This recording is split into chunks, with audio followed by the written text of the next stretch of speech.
लोकतांत्रिक सबसे बड़े बहस के शो, सबसे बड़े लोकतांत्रिक बहस के शो देश की बहस में मैं दीपक चौरसिया आपको नमस्कार करता हूं, आपका वंदन करता हूं, आपका अभिनंदन करता हूं। मेरे साथ जितने पैनलिस्ट जुड़ेंगे, जो मेरे दर्शक जुड़ेंगे, जो मेरे दर्शक मुझे देख रहे हैं, सबको नमस्कार और सबको बहुत बहुत वंदन अभिनंदन। आप जानते हैं ये देश का इकलौता लोकतांत्रिक बहस का शो है जो दर्शकों की राय के आधार पर चलता है। आप ही हमें बताते हैं वोटिंग के जरिए कि किस मुद्दे पर बहस करनी है और आप ही अपने घरों से, अपने दफ्तरों से सीधे जुड़कर बहस की दशा और दिशा को आगे बढ़ाते हैं। आज भी पब्लिक के मंच में हमारे साथ कई सारे खास दर्शक जुड़ेंगे, उनके बारे में भी मैं आपको बताऊंगा।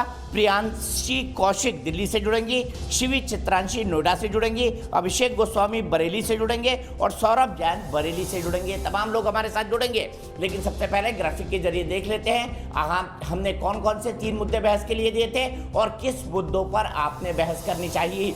आज का सबसे बड़ी खबर थी जासूसी कांड, पेगासस स्पाईवेयर जासूसी कांड। ये आज की सबसे बड़ी खबर है और इसी को आपने बहस का मुद्दा बनाना चाहा है।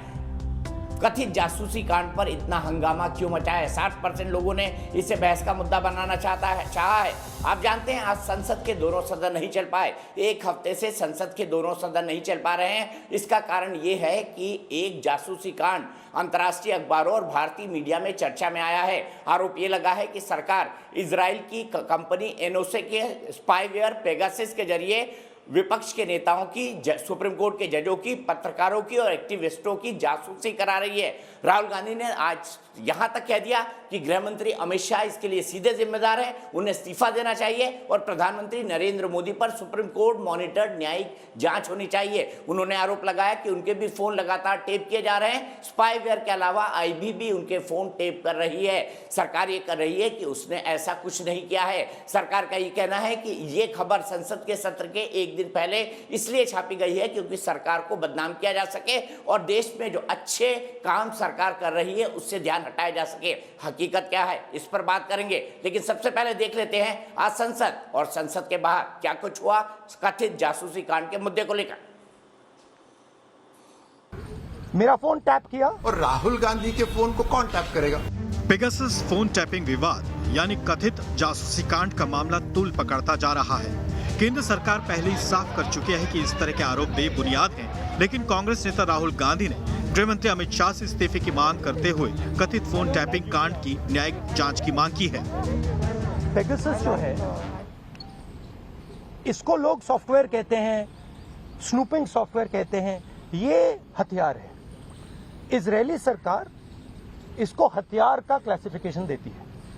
हमारे प्रधानमंत्री ने और होम मिनिस्टर ने इस हथियार को हिंदुस्तान के इंस्टीट्यूशंस के खिलाफ, हिंदुस्तान के लोकतंत्र के खिलाफ इसका प्रयोग किया है। मॉनसून सत्र की शुरुआत से पहले ही पेगासस का पंखों वाला घोड़ा विवाद के पंख लगाकर उड़ रहा है। जी हां, पहले दिन से ही संसद के दोनों सदनों में लगातार हंगामा जारी है, जबकि संसद और संसद के बाहर सरकार साफ कर चुकी है कि आरोप पूरी तरह बेबुनियाद हैं। संसद की मर्यादाओं को, संसद की जो परंपराएं हैं उसको पूरी तरह से डिमोलिश करने का षड्यंत्र और साजिश हुई है। विपक्ष इस पर जेपीसी जांच की मांग भी कर रहा है, जबकि गृह मंत्री अमित शाह स्पष्ट कर चुके हैं कि भारत में अवैध ढंग से इस प्रकार की जासूसी कराना संभव नहीं है। The press reports have appeared a day before the monsoon session of Parliament. This cannot be a coincidence, Honorable Chairman, sir. In the past, similar claims were made regarding the use of Pegasus on WhatsApp. Those reports had no factual basis. तथाकथित phone tapping कांड में 50,000 cellphone नंबरों की सूची से 50 देशों में 1,000 से अधिक व्यक्तियों की पहचान हुई, जिन्हें एनएसओ के ग्राहकों ने संभावित निगरानी के लिए कथित तौर पर चुना। इनमें पत्रकार, नेता, अधिकारी, मानवाधिकार कार्यकर्ता समेत कई विशिष्ट लोग शामिल हैं। इस सूची में फ्रांस, हंगरी, अजरबैजान, कजाकिस्तान और पाकिस्तान सहित कई देशों के फोन भी हैं। देश की बहस में चर्चा है कि भारत सरकार स्पष्ट कर चुकी है कि इस तरह के आरोप बेबुनियाद हैं, तो कांग्रेस और पूरा विपक्ष लगातार इस मुद्दे को हवा क्यों दे रहा है? तो सबसे पहले आज देख लेते हैं देश की बहस में आप कौन सा सवाल हम आपसे पूछ रहे हैं। और हमारे साथ इस बहस के पहले हिस्से में जुड़ेंगे भारतीय जनता पार्टी के राष्ट्रीय प्रवक्ता सांसद डॉक्टर जफर इस्लाम, जो कि खुद इकोनॉमिक अफेयर्स के एक्सपर्ट हैं। मेरे साथ सुप्रिया श्रीनेश जुड़ेंगी, फॉर्मर जर्नलिस्ट हैं, कांग्रेस की राष्ट्रीय प्रवक्ता हैं, खुद आर्थिक मामलों और टेलीकॉम मामलों की बड़ी जानकार हैं। मेरे साथ मेरे editor in chief Manoj Gairola sir जुड़ेंगे, जो कि खुद टेलीकॉम मामलों के बहुत बड़े एक्सपर्ट है देश के। उनसे भी हम समझेंगे कि क्या ऐसा हो सकता है। लेकिन सबसे पहले देख लेते हैं कौन सा सवाल है ग्राफिक्स के जरिए जो देश की बहस में हम आपसे पूछ रहे हैं। देश की बहस में हमारा आज का सवाल क्या है? आज का सवाल आपको ग्राफिक्स के जरिए दिखाते हैं। आपको पता है इस सवाल का जवाब कैसे देना है। कार्यक्रम के अंत में हम बताते हैं कि देश की बहस की दर्शकों की राय इस मुद्दे पर क्या है। पेगासस मामले में क्या भारत को बदनाम करने की साजिश हो रही है? यस और नो में आप जवाब दे सकते हैं। सरकार का यह तर्क है कि जानबूझकर भारत को बदनाम करने के लिए अंतर्राष्ट्रीय मीडिया में इस तरह की गलत खबरों को उछाला जा रहा है। आप हमारे वेबसाइट पर जा सकते हैं, आप हमारे मोबाइल ऐप को डाउनलोड कर सकते हैं, आप हमारे फेसबुक पेज पर जा सकते हैं, आप हमारे ट्विटर हैंडल पर भी वोट कर सकते हैं। शो के दौरान अगर आपका कोई राय है, सुझाव है, आप कार्यक्रम में शामिल होना चाहते हैं तो 9711002266 पर आप हमें व्हाट्सएप कर सकते हैं। सीधे चलता हूं सुप्रिया जी के पास। सुप्रिया जी, संसद में सरकार कह चुकी है कि ऐसा कुछ नहीं हो रहा है। ये महज सहयोग नहीं है कि संसद सत्र के एक दिन पहले ये रिपोर्ट सामने आई है। आज राहुल गांधी जी ने दावा किया है कि उनके फोन भी टैप हो रहे हैं। तो ये तो उनके निजता के अधिकार का उल्लंघन है। आप इस मामले को लेकर कोर्ट भी जा सकती हैं, आप इस पर एफआईआर भी दर्ज करा सकती हैं। बीजेपी का चैलेंज है आपको कि आप एफआईआर दर्ज कराएं। क्या राहुल गांधी ऐसा कराएंगे? आपने 3-4 सवाल पूछे हैं और मैं क्रमबद्ध तरीके से उसका एक एक करके उत्तर देती हूं। सबसे पहले तो ये जो एक बेकार की बात कही जा रही है संसद के सत्र से पहले, ये 45 देशों में 17 न्यूज इन्वेस्टिगेटिव एजेंसीज ने एक बहुत बड़ा प्रोब किया है। भारत एक अकेला देश नहीं है। हाँ, ये अलग बात है कि जासूसी के मामले में मोदी जी ने हमें रवांडा और अजरबैजान और कजाकिस्तान के साथ लाकर खड़ा कर दिया है। तो ये भारत अकेले के खिलाफ नहीं है। 37 फोन की यहां पर फोरेंसिक हुई थी, 10 उसमें से भारत के थे और पेगासस सॉफ्टवेयर उसमें पाया गया है। तो जो सूची आई है उसमें भारत के तमाम नाम आए हैं। पहली चीज, ये भारत के खिलाफ साजिश नहीं थी, काफी जगहों से आया। दूसरी चीज, इसमें सिर्फ राहुल गांधी जी की जासूसी नहीं हो रही थी, इसमें चुने हुए मुख्यमंत्रियों की, चुने हुए उप मुख्यमंत्री की, इसमें अपने ही सांसद, अपने ही मंत्रियों की, कॉन्स्टिट्यूशनल फिगर्स, इलेक्शन कमिश्नर की, सीबीआई डायरेक्टर की, और तो और एक महिला जिसने यौन शोषण का आरोप लगाया था चीफ जस्टिस ऑफ इंडिया के खिलाफ, उसके 11 नंबरों की। और जब कू हुआ मिडनाइट तो आलोक वर्मा जो डायरेक्टर थे सीबीआई के, उनके 8 लोगों के परिवारों की जासूसी हो रही थी। तो मैं सबसे पहले तो ये जानना चाहती हूं, और ये मेरी तीसरी बात है, पेगासस सरकार से सरकार को बेचा जा सकता है, मिलिट्री भी नहीं खरीद सकती है। ये गवर्नमेंट टू गवर्नमेंट होता है। अब एक और बड़ा ही विवादास्पद आंकड़ा सामने आया है। 33 करोड़ रुपए बजट होता था नेशनल सिक्योरिटी काउंसिल सेक्रेटेरिएट का 2016 तक। ये 33 करोड़ बढ़कर 333 करोड़ हो गया 2017 में, जिस दौरान ये जासूसी हुई। और ये कोई बता नहीं पाया कि ये क्यों बढ़ा साइबर सिक्योरिटी में, क्योंकि उसी दौरान पेगासस खरीदा गया था। हमारा सिर्फ ये कहना है कि सरकार एक सवाल का उत्तर दे दे, और मैं 20 सेकंड में अपनी बात खत्म कर रही हूं। सरकार ये बताए, आपने पेगासस खरीदा, इस्तेमाल किया कि नहीं किया, उस पर सरकार गोल मोल बात करेगी। ये तो हाँ या ना का जवाब होना चाहिए, किया कि नहीं किया। और अंतिम बात मैं ये कहना चाहती हूं, जो चुनी हुई सरकार होती है, आपके ऊपर इतने गहरे आक्षेप लगे हैं, आपका दामन मैला है, आक्षेपों से भरा है, नैतिकता बेच खाई है क्या कि जब आरोप आप पर लग रहे हैं तो विपक्ष चला जाए एफआईआर कराने, विपक्ष चला जाए कोर्ट। तो आप क्या झुंझुना बजाने के लिए आए थे सरकार में? अरे नैतिकता से चुने गए थे आप। सरकार का धर्म होता है, Caesar's wife has to be above suspicion. आपके ऊपर शक और शुबा नहीं हो सकता है, और अगर है तो अपना दामन साफ करिए, सवालों का जवाब देंगे। ये घोल मोल मामला नहीं चलेगा। पेगासस इस्तेमाल हुआ या नहीं हुआ। और अंतिम बात दीपक जी, क्योंकि आप महिलाओं की इज्जत करते हैं, मैं आप माध्यम एक बात कहना चाहती हूँ। ये मेरा फोन है, और अगर मान लीजिए किसी महिला का फोन पेगासस के द्वारा इस्तेमाल किया गया तो उसका कैमरा भी हाईजैक कर लिया जाता है, उसका कैमरा भी हैक हो जाता है। अब आप सोचिए कि जो आपकी साथी पत्रकार महिलाओं के कैमरे पर पेगासस पाया गया, कैमरा घर में होता है, कहीं पर भी हो सकता है, ये कितना बड़ा गंभीर मामला है ऑफिशियल सीक्रेट्स एक्ट के उल्लंघन का, आईटी एक्ट के उल्लंघन का, ये देशद्रोह का मामला है, ये नेशनल सिक्योरिटी के साथ खिलवाड़ है, ये एक औरत की भद्रता के साथ छेड़छाड़ तक का मामला बनता है। ये बहुत गहन आरोप है और सरकार अपना मुंह छुपाकर कह रही है हम कोर्ट चले जाएं। आक्षेप आप पर लगे, दामन आपका मैला है, सफाई आपको देनी पड़ेगी। ठीक है जफर इस्लाम जी, सबसे पहला सवाल, क्या पेगासस सरकार की तरफ से खरीदा गया, और अगर नहीं खरीदा गया तो फिर जांच से सरकार क्यों इनकार कर रही है? प्रूव करवा दीजिए। देखिए दीपक जी, सबसे पहली बात कि अपोजिशन पार्टीज के पास कोई और मुद्दा नहीं है, तो ये ऐसे मुद्दे उठाते हैं जिसमें किसी तरह से भी ये पार्लियामेंट को चलने नहीं दे। इसलिए पार्लियामेंट में आके मंत्री जी ने इसके बारे में, और पार्लियामेंट के चेयरमैन ने, राज्यसभा के चेयरमैन ने कहा कि भाई कोई भी इश्यूज़ पे हम डिस्कस करना चाहते हैं, आप डिस्कस कीजिए। लेकिन ये इनके अप्रोच है डिस्कस नहीं करना, ये आके इधर टॉम टॉम करेंगी। लेकिन हकीकत है कि जहाँ पर इनको डिस्कशन करना चाहिए, जिस मुद्दे पर डिस्कशन होना चाहिए, वहाँ पर इनके कोई भी साथी तैयार नहीं डिस्कशन करने के लिए।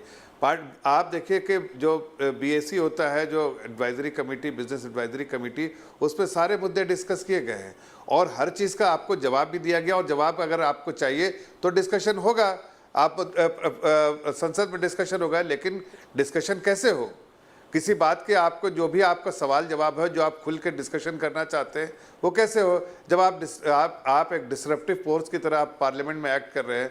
आप चाहते हैं कि जैसे ही सदन की जो काम शुरू होता है सदन में, उसी वक्त आप इतना ज़ोर से अप्रोर करते हैं, इस तरह से करते हैं कि वहाँ को सदन को स्थगित करना पड़ता है।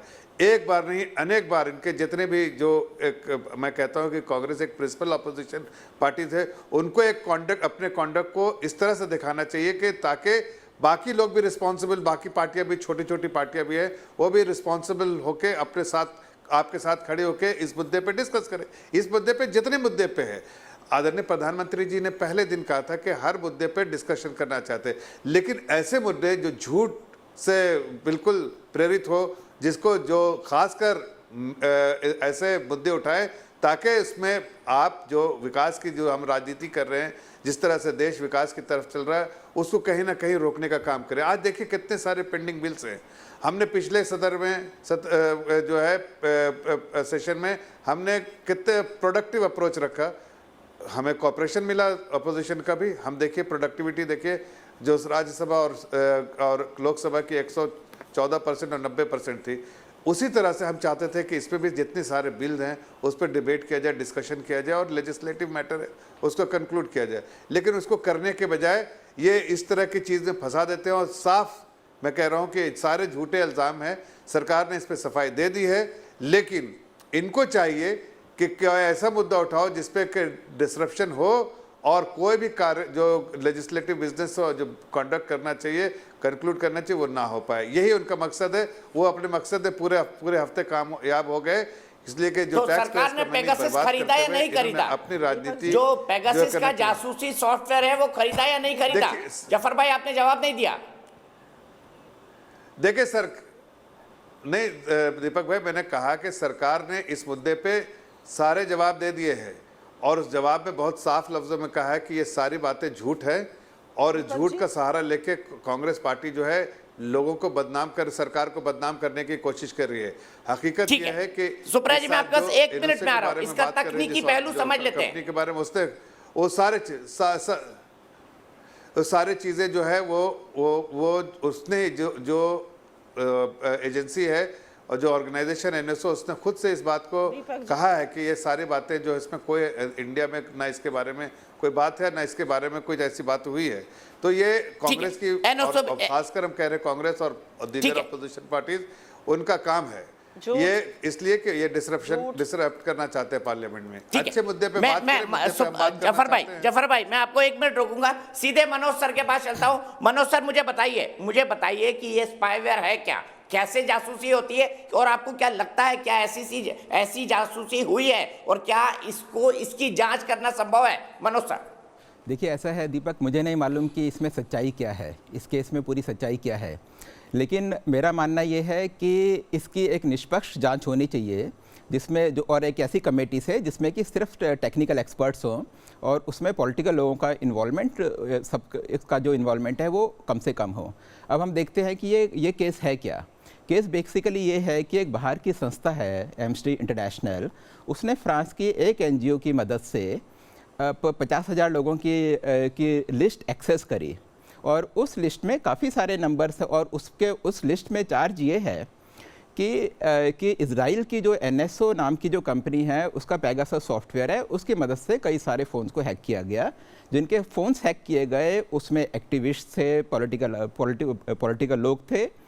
और अब ये जो अब देखो दीपक, ये जो जांच है ये हमारे हिंदुस्तान के, ये सारी कंपनियां हमारे हिंदुस्तान के कानून के दायरे से बाहर हैं।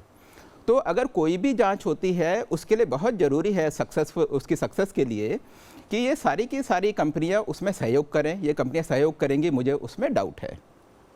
दूसरी चीज़ ये है कि एम्नेस्टी इंटरनेशनल ने अपनी वेबसाइट में कुछ डेटा डाला हुआ है। उन्होंने बताया है कि किस तरीके से कि उन्होंने जो ये इन्वेस्टिगेशन है किस तरीके से किया है। अच्छा, और ये जो कंपनी है, ये जो लैब है, ये एम्नेस्टी इंटरनेशनल की अपनी ही लैब है और उसको जो रिव्यू करा है एक जो वो भी सिटीज़न लैब है कनाडा की। तो ये सारी की सारी संस्थाएं हमारे देश से बाहर हैं। तो उन्होंने अपनी वेबसाइट में जो डेटा डाला है, जो अपनी रिसर्च की जो रिपोर्ट जो उन्होंने डाली है कि कैसे इन्वेस्टिगेट किया है, तो उसके बारे में मैंने एक जो फॉर्मर जो चीफ साइबर सिक्योरिटी ऑफिसर थे, बहुत ही एमिनेंट नाम है, जिन्होंने कांग्रेस में भी काम किया, बीजेपी सरकार के रहते भी काम किया, तो जब मैंने उन्हें दिखाया तो उन्होंने 10 लूप होल गिना दिए। मैं ये नहीं कह रहा कि ये जो इनका इन्वेस्टिगेशन गलत है, बिल्कुल नहीं, लेकिन मैं यही कह रहा हूँ कि इन सब क्वेश्चन का आंसर करने के लिए हमें इन सब संस्थाओं का सपोर्ट चाहिए होगा और साथ मिलकर काम करना होगा। दूसरा, हमारे पास तरीका क्या है? हमारा जो फ़ोन है, जो उन्होंने कहा कि जिसमें ये स्पाईवेयर डाले हैं हिंदुस्तान के फ़ोनों में, वो करें, इन्वेस्टिगेट करें, लेकिन उसमें भी डाउट है कि बिना इन लोगों के वो कितना वो चीज़ हो पाएगी।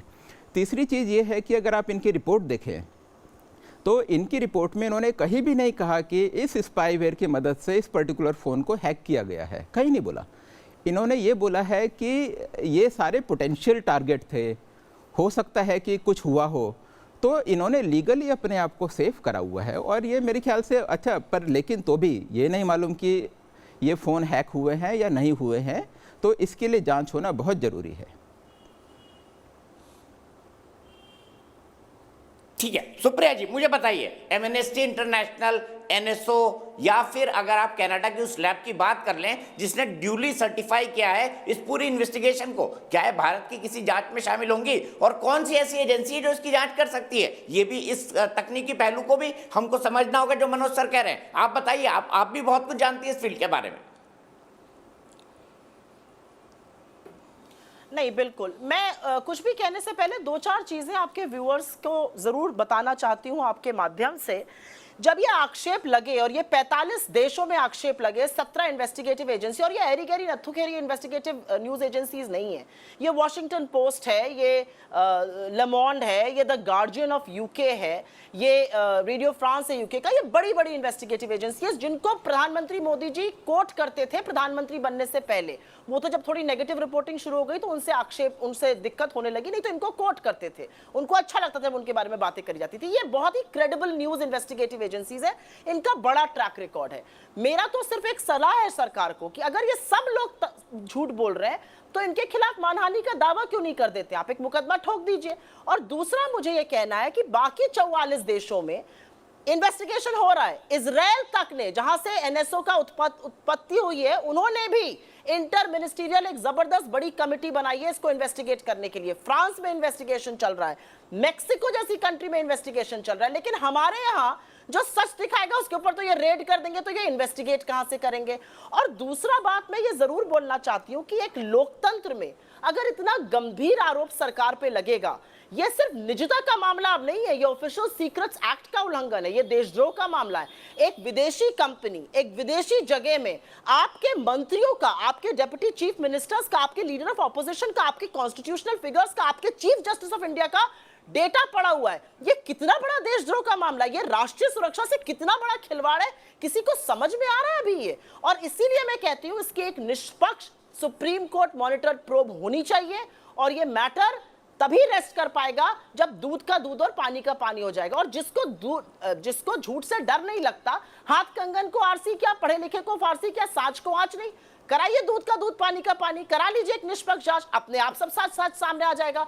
और रविशंकर प्रसाद जी ने आज से 4 दिन पहले एक प्रेस कॉन्फ्रेंस करते हुए, वो पहले के कानून मंत्री थे, आईटी मिनिस्टर थे, चीफ स्पोक्स पर्सन है सरकार के, इन सब के हेड हैं, उन्होंने कहा था 45 और देशों ने किया, भारत ने के पीछे क्यों पड़े। उन्होंने स्वीकारा है कि ऐसा किया है। उन्होंने पहले भी सदन में कहा था कि हमने अनऑथराइज कुछ नहीं किया, मतलब ऑथराइज्ड हुआ है। सबका लब्बो लबाब एक है दीपक जी, पेगासस यूज हुआ या नहीं हुआ, हाँ या ना, बाकी सारी बातें जबानी जमा खर्च हैं। ठीक है, और बातें तो करने को बहुत है सदन में। मैं इसी सवाल को जफर इस्लाम जी के पास ले जाता हूं। बेरोजगारी बढ़ रही है, ऑक्सीजन से कोई मरा नहीं है, कोरोना का वैक्सीनेशन नहीं लग रहा है, बातें तो बहुत है करने के लिए सदन में, इनकी बखिया उधर जाएगी। ठीक है। अरे भाई आप तो कहीं आप इनके ट्रैप में तो नहीं फंस गए? इन्होंने ये खबर छपा दी और बाकी मुद्दों से ध्यान हटा दिया। क्या जफर इस्लाम जी आपने ऐसा किया है? और क्या आपने पेगासस यूज किया, हाँ या ना? सुप्रिया जी जवाब मांग रही है आपसे। देखिए, मैंने कहा कि इस बात के बारे में कि जितनी भी इनके एलिगेशंस है वो फैक्चुअली इनकरेक्ट है। पहले भी इस तरह के एलिगेशंस लगाए गए हैं, नहीं है। मैं इतना ज़रूर कहूँगा कि जो भी सर्वेलेंस सिस्टम है सरकार का, वो एक सेट प्रोटोकॉल है, उसको फॉलो करते हुए सर्वेलेंस किया जाता है। और वो सरकार जो है वो जो ज़रूरत जहाँ पर होती है वो प्रोटोकॉल को फॉलो करते हुए वो करना पड़ता है। हर सरकार ने किया है, इस सरकार ने भी किया होगा, लेकिन वो एक गाइडलाइंस है, उस गाइडलाइंस को फॉलो करते हुए और किस वजह से करना पड़ता है, ये सारी चीज़ें का जो है कंप्लायंस करते हुए सरकार ने किया होगा। हर सरकारों ने किया, इन्होंने भी किया होगा। लेकिन ये कहना बाकी चीज़ें जो है कि पेगासस को यूज़ किया और इसको वो किया, और खुद वो जो एनएसओ है उसने पहली बात कि इसको डिनाई किया कि कोई इन्वॉल्वमेंट है उसका।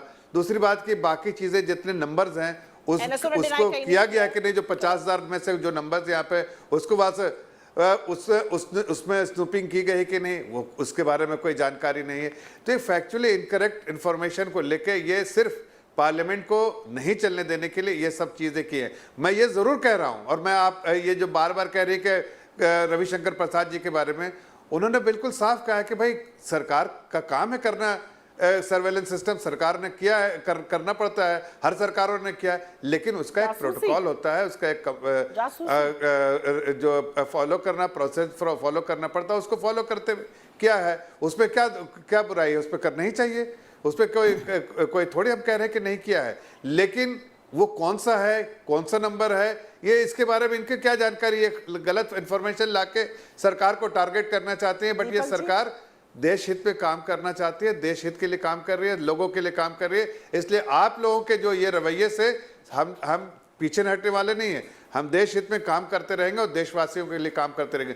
जहां तक इसका इन्वेस्टिगेशन होना चाहिए, मतलब आप ये मान रहे हैं कि सरकार समय समय पर फोन टैपिंग या फोनों की स्पाइंग करती है?